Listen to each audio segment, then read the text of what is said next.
이 사건 처음에는 되게 단순했습니다. 갑자기 휴대폰을 뒤집어 둔다. 샤워할 때도 폰을 들고 간다. 향수가 바뀌었다. 퇴근 시간이 일정하지 않다. 이건 보통 불륜사건에서 흔한 패턴입니다. 하지만 변호사가 저한테 한 말이 좀 걸렸습니다. 증거는 없습니다. 근데 저는 느낌으로 압니다. 조사는 평일 저녁부터 시작했습니다.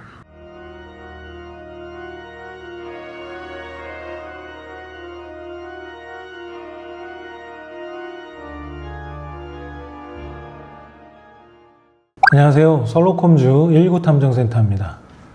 오늘 이야기는 솔직히 말씀드리면 제가 의뢰를 받으면서도 몇 번이나 다시 확인했던 사건입니다. 그는 서울에서 꽤나 이름 있는 이혼 전문 변호사였습니다. 승소율도 꽤 높고 방송 출연도 몇 번 했고요. 외도는 반드시 흔적을 남긴다 이런 말을 자주 했던 의뢰인이었습니다. 그런데 그런 사람이 저를 찾아와서 이렇게 말했습니다. 제 아내를 좀 조사해 주세요. 보통 이 직업군을 가지고 계신 분들은 증거를 수집한다거나 그 증거를 쓰는 구조라든지 판례, 대응법 저보다 더 잘 알고 있습니다. 그래서 저는 물어봤죠. 변호사님 직접 하셔도 되는 거 아닙니까? 그러니까 이제 웃으시더라고요. 씁쓸하게 웃으시더니 그래서 더 못하겠습니다. 이게 사실 현장에서 하는 건 쉽지가 않죠. 이 사건 처음에는 되게 단순했습니다. 갑자기 휴대폰을 뒤집어 둔다. 샤워할 때도 폰을 들고 간다. 향수가 바뀌었다. 퇴근 시간이 일정하지 않다. 이건 보통 불륜사건에서 흔한 패턴입니다. 하지만 변호사가 저한테 한 말이 좀 걸렸습니다. 증거는 없습니다. 근데 저는 느낌으로 압니다.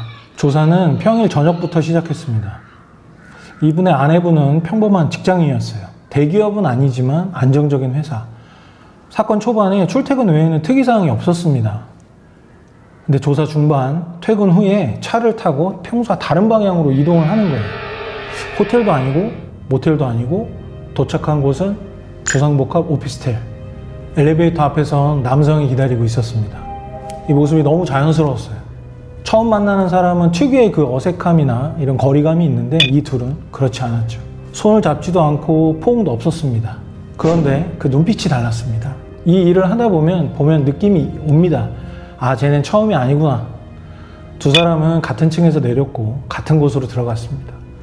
그리고 3시간 뒤에 같이 나왔습니다. 그 이후에는 정기적이고 반복적인 패턴으로 만남을 유지했습니다. 그렇게 사건이 끝나고 증거 정리 후 변호사를 만났습니다. 그러니까 제 얼굴을 빤히 보더라고요. 확실합니까? 그래서 저희는 사진을 보여드렸습니다. 그러니까 아무 말도 못 하더라고요. 보통 여기서 감정이 먼저 나옵니다. 분노, 욕설, 충격. 근데 이분은 이상하게도 차분했습니다. 상간남은 같은 로펌 소속 변호사였습니다. 전 좀 놀랐어요. 그 역시 이혼 전문 변호사. 그리고 의뢰인과 같은 사건을 맡은 적도 있는 사이였어요. 저는 그렇게 자료를 넘기면서 속으로 생각했습니다. 이건 단순한 외도가 아니다. 이거는 본인의 어떤 직업과 커리어, 명예도 좀 걸려있는 그런 좀 중요한 문제라고 생각을 했어요. 그런데 제가 가장 소름이 돋았던 건 그 다음 이 변호사의 말이었습니다. 그가 조용하게 얘기를 했어요. 예상했습니다. 전 깜짝 놀랐죠. 언제부터요? 얼버무리면서 몇 년 전쯤? 알고 보니 1년 전부터 알고 있었다는 겁니다. 증거가 없어서가 아니라 확신은 있었지만 확인하지 않았던 거죠. 왜냐하면 변호사, 게다가 이혼 전문 변호사이기 때문에 이 내용의 결말을 누구보다 잘 알았을 것 같습니다. 그 변호사는 이렇게 얘기했습니다. 아이 때문입니다. 아이는 중학생, 그리고 아내는 아이 앞에서 완벽한 엄마였다고 합니다. 그분은 이미 알고 있었습니다. 이 증거가 완성되는 순간 자기 가정은 이미 파탄이 난다는 걸. 그래서 1년 동안 모른 척 행동을 한 겁니다. 하지만 결국 절 찾은 이유는 하나였습니다. 그 이후 이 변호사님은 소송을 진행했습니다. 담담하게, 감정 없이. 그리고 상간남 역시 가정을 가지고 있었습니다. 두 가정이 동시에 무너져 내린 거죠. 그 사건 이후 변호사는 이혼 사건을 맡지 않는다고 들었습니다. 형사 전문 변호사로 전향했다고 합니다.